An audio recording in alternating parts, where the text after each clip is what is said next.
فارس یعنی ایران کے وسیع صحراؤں اور متحرک شہروں میں جہاں شاعر اور فلسفی کبھی زندہ افسانوں کی طرح زمین پر چلتے تھے، وہاں ایک ایسا شخص بھی موجود تھا جس کی حکمت وقت سے بالا تر تھی، ایک ایسا شخص جس نے اپنے لکھے ہوئے ہر لفظ میں شاعری اور زندگی کے اسباق کو بنا۔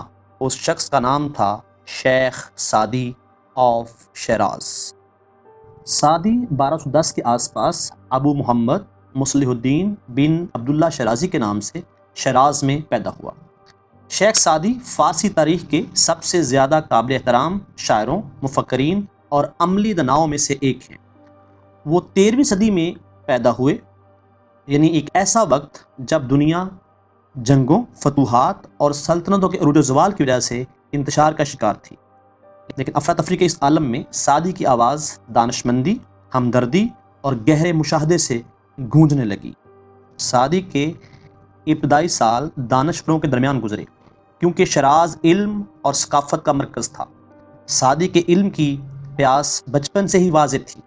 اس نے اسلامی دنیا میں بڑے پیمانے پر سفر کیا، بغداد، دمشق، مکہ اور یہاں تک کہ ہندوستان جیسے دور دراز علاقوں کا بھی دورہ کرتے رہے۔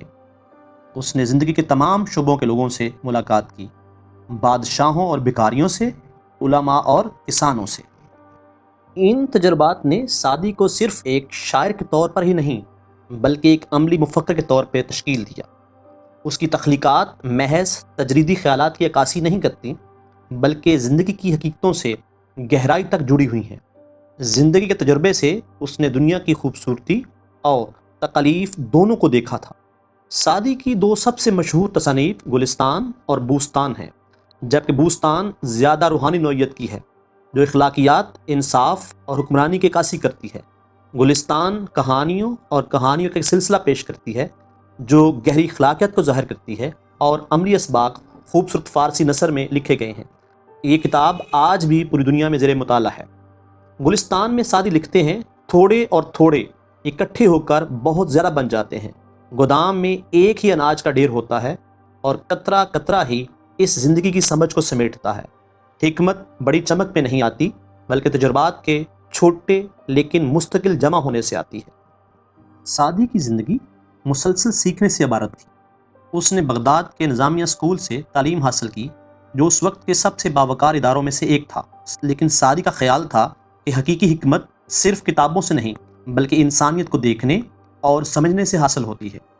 سعدی کے سفر محض علم کے حصول کے لیے نہیں تھے بلکہ وہ انسانی تجربات کے دل سے جڑنے کا ایک اہم ذریعہ تھے۔ جس چیز نے سعدی کو بہت زیادہ دوسرے شاعروں اور مفکروں سے مختلف کیا وہ اس کی عملی دانائی تھی۔ وہ محض زندگی کے بڑے سوالات پر غور کرنے سے مطمئن نہیں تھا بلکہ وہ حقیقی دنیا کے مشورے کے ساتھ ان کا جواب دینے کی کوشش کرتا تھا۔ دوستی، سعدی کے الفاظ ہمیشہ عملیت کے گہرے احساس میں جڑے ہوئے تھے۔ سعدی کی حکمت علم سے بڑھ کر عمل تک پھیلی ہوئی ہے۔ اس کا ماننا تھا کہ حقیقی علم سیکھنے کے دوران غلطیوں سے حاصل ہوتا ہے اور یہ کہ حکمت ناکامی اور لچک کے ذریعے بہتر ہوتی ہے۔ اس کے الفاظ ہر عمر کے لوگوں کو متاثر کرتے ہیں۔ اس کے محل میں بادشاہ سے لے کر عام آدمی تک ہر کوئی دانش کے موتی حاصل کرنے کے لیے موجود ہے۔ آج سعدی کے انتقال کے صدیوں بعد سعدی کی میراث جاری ہے۔ اس کے الفاظ سرحدوں اور زبانوں کے بارڈر کو عبور کر چکے ہیں۔ زندگی کے تمام شعبوں کے لوگ اس کے الفاظ سے بصیرت حاصل کرتے ہیں۔ اس کی شاعری صرف خوبصورتی نہیں ہے بلکہ لازوال سچائیوں سے بھری ہوئی ہے، جو ہمارے جدید دور میں بھی اتنی ہی مطابقت رکھتی ہے جتنی کہ سعدی کے دور میں رکھتی تھی۔ سعدی ایک شاعر ہی نہیں تھا بلکہ وہ ایک مفکر، سیاح اور گہری بصیرت رکھنے والا آدمی تھا۔ اس کی میراث صرف اس کے الفاظ میں ہی نہیں بلکہ لوگوں کی زندگیوں میں وہ تبدیلی ہے جو اس کے کام کی وجہ سے ظہور پذیر ہوئی ہے۔ اس کی شاعری میں ہمیں نہ صرف ایک عالم کا دماغ نظر آتا ہے بلکہ اس میں ایک ایسا دل بھی نظر آتا ہے جو انسانی روح کو بہت اچھی طرح سمجھتا ہے۔